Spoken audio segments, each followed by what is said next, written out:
Il y a bien longtemps, alors que le bon Dieu voyageait encore lui-même sur terre parmi les hommes, il se trouva qu'un soir, il se sentit fatigué et que la nuit le surprit avant qu'il fût arrivé à une auberge. De chaque côté de la route se trouvait une maison, l'une grande et belle, l'autre petite et d'aspect misérable. La grande appartenait à un riche, la petite à un pauvre. Le seigneur se dit « Je ne serai pas une charge pour le riche. C'est chez lui que je vais passer la nuit. » Quand le riche entendit frapper à sa porte, il ouvrit la fenêtre et demanda à l'étranger ce qu'il voulait. Le seigneur lui répondit « Je vous prie de m'accorder l'hospitalité. » Le riche examina le voyageur de la tête aux pieds, et comme Dieu portait de méchants vêtements et n'avait pas l'air d'avoir beaucoup d'argent dans ses poches, il secoua la tête et dit « Je ne peux pas vous recevoir. Mes chambres sont pleines de légumes et de graines, et si je devais héberger tous ceux qui frappent à ma porte, il ne me resterait plus qu'à prendre moi-même la sébile du mendiant. Cherchez ailleurs où passer la nuit. » Sur quoi il ferma sa fenêtre et plante là le bon Dieu, lequel lui tourne le dos et traverse la route pour aller vers la petite maison. À peine eut-il frappé que déjà le pauvre ouvrit sa porte et priait le voyageur d'entrer. « Passez la nuit chez moi, dit-il. Il fait déjà sombre et vous ne pouvez plus poursuivre votre chemin aujourd'hui. » Cette attitude plut au bon Dieu et il entra. La femme du pauvre lui tendit la main, lui souhaita la bienvenue et lui dit de s'installer à son aise et de se servir. Qu'ils ne possédaient pas grand-chose, mais ce qu'ils avaient, ils le donnaient de bon cœur. Elle mit des pommes de terre à cuire et alla traire la chèvre pour pouvoir ajouter un peu de lait au repas. Quand la table fut mise, le bon Dieu y prit place et mangea avec eux.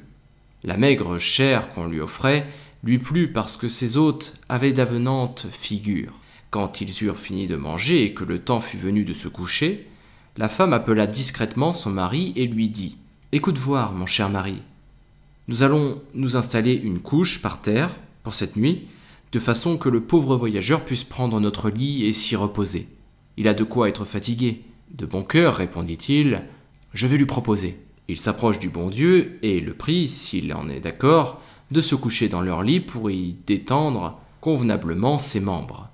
Le bon Dieu ne voulait pas priver les deux vieux de leur lit, mais il n'en démordait pas, et à la fin il dut y consentir. Quant à eux, ils se préparèrent une couche à même le sol. Le lendemain, ils se levèrent avant le jour et confectionnèrent pour leur hôte un petit déjeuner aussi bon qu'ils en avaient les moyens. Quand le soleil pénétra par leur petite fenêtre et que le bon Dieu se fut levé, il mangea de nouveau en leur compagnie et s'apprêta à reprendre la route. Au moment de passer la porte, il se retourna et dit « Parce que vous avez été compatissant et pieux, faites 3 vœux, je les exaucerai. » Le pauvre dit alors « Que pourrais-je souhaiter d'autre que la félicité éternelle et, tant que nous vivrons, la santé pour nous deux et l'assurance d'avoir toujours notre pain quotidien. Je n'ai pas de 3e vœu à formuler. » Le bon Dieu dit « Ne souhaites-tu pas avoir une nouvelle maison à la place de l'ancienne ?»« Oh, oui, dit l'homme. Si je pouvais également obtenir cela, j'en serais heureux. » Le Seigneur exauça leurs vœux, il transforma leur vieille maison en une neuve, leur donna une dernière bénédiction et s'en fut. Quand le riche se leva, il faisait déjà grand jour. Il se mit à la fenêtre et aperçut en face de chez lui une jolie maison neuve avec des tuiles rouges, à l'endroit où jusque-là se trouvait une simple hutte. Il ouvrit de grands yeux, appela sa femme et dit « Dis-moi, que s'est-il passé ? Hier soir encore, il y avait là une vieille et misérable cabane. Aujourd'hui, on y voit une belle maison neuve. Vas-y, et tâche de savoir comment cela s'est fait. » La femme y alla et demanda au pauvre ce qui s'était passé. Il lui raconta. « Hier au soir est arrivé un voyageur qui cherchait un toit pour la nuit. Ce matin, au moment de nous quitter, il nous a offert d'exaucer 3 vœux, la félicité éternelle, la santé sur cette terre et le pain quotidien. Et finalement, par-dessus le marché, une maison nouvelle à la place de l'ancienne. » La femme du riche se hâta de rentrer chez elle et expliqua tout à son mari. Celui-ci dit « Je me battrais, si seulement j'avais su ça. L'étranger était d'abord venu chez nous y passer la nuit, mais je l'ai renvoyé. Dépêche-toi, dit la femme. Prends ton cheval, rattrape l'homme, et il exaucera 3 vœux pour toi aussi. » Le riche suivit ce judicieux conseil, fila à toute vitesse sur son cheval et rattrapa le bon Dieu. Il lui parla avec amabilité et astuce, lui demanda de ne pas lui en vouloir de ne pas l'avoir laissé entrer. Il avait cherché la clé de la maison et pendant ce temps, le cher hôte était déjà parti. S'il repassait un jour par là, il fallait absolument qu'il vînt chez lui. « Oui, répondit le bon Dieu, si je repasse par ici sur le chemin du retour, je le ferai. » Le riche lui demanda alors s'il ne pourrait pas former 3 vœux, comme son voisin. « Oui, lui répondit le bon Dieu, il pouvait certes le faire, mais cela ne serait pas bon pour lui. Il valait mieux s'en abstenir. » Le riche dit qu'il trouverait bien quelque chose qui servirait à son bonheur, s'il était sûr que cela se réaliserait. Le bon Dieu dit alors « Rentre chez toi, et que les 3 vœux que tu feras se réalisent. » Le riche avait obtenu ce qu'il voulait. Il prit le chemin de sa maison, tout en songeant à ce qu'il pourrait bien demander. Comme il méditait ainsi en laissant à son cheval la bride sur le cou, celui-ci se mit à gambader, si bien que l'homme en était sans cesse troublé et qu'il n'arrivait pas à concentrer son esprit. Il toucha le cheval de la main et dit « Tiens-toi tranquille !» Mais l'animal continuait à faire ses fariboles. Le riche finit par s'énerver et s'écria dans son impatience « Je voudrais que tu te rompes le cou !» À peine avait-il prononcé ces mots que vlan, le voilà par terre, le cheval mort à côté de lui, son premier vœu était exaucé. Comme il était avare de nature, il ne voulut pas abandonner la selle. Il coupa le harnais et la mit sur son dos en reprenant sa route à pied. « Il me reste encore 2 vœux, se disait-il pour se consoler. Comme il marchait ainsi sur la route poudreuse et que le soleil de midi commençait à brûler, il eut chaud et se sentit de mauvaise humeur.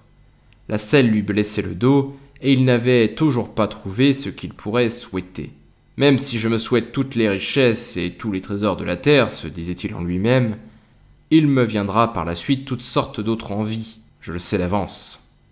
Il faut que je m'arrange de telle sorte qu'il ne me reste rien d'autre à souhaiter. » Et il soupira. « Si j'étais un paysan bavarois, libre de formuler 3 vœux, je saurais que faire. Je souhaiterais de la bière d'abord, de la bière autant que je pourrais en boire en second lieu, et encore un tonneau de bière par-dessus le marché, comme 3e vœu. Parfois, il croyait avoir trouvé, mais tout de suite après, il pensait que cela ne suffisait pas. Il lui vint tout à coup à l'esprit que sa femme avait bien de la chance d'être à la maison dans sa chambre fraîche, en train de manger de bon appétit. Cette pensée l'irrita, et, sans s'en rendre compte, il dit « Je voudrais qu'elle soit assise sur cette selle et ne puisse plus en descendre. » À peine avait-il dit ces mots que la selle disparaissait de son dos, et il s'aperçut que son 2e vœu avait été exaucé. Il commença alors à avoir vraiment chaud. Il se mit à courir avec l'intention de rentrer vite chez lui et de s'asseoir tout seul dans sa chambre pour y réfléchir à quelque chose de considérable pour son 3e vœu. Quand il arriva à la maison et ouvrit la porte, il vit sa femme au milieu de la pièce, assise sur la selle, ne pouvant en descendre, gémissant et criant. Il lui dit « Je vais te satisfaire. Je vais souhaiter pour toi toutes les richesses de la terre, mais reste assise où tu es. » Elle le traita d'animal et dit « À quoi me serviraient toutes les richesses du monde si je reste assise sur cette selle ? Tu as souhaité que j'y aille, tu dois maintenant m'aider à en descendre. » Qu'il le voulût ou non, il lui fallut former le vœu qu'elle soit débarrassée de la selle et puisse en redescendre. Et aussitôt, il fut exaucé. Il n'avait ainsi récolté dans l'affaire que du mécontentement, de la peine, des injures et la mort de son cheval. Les pauvres, eux, vécurent heureux, tranquilles et pieux jusqu'à leur sainte mort.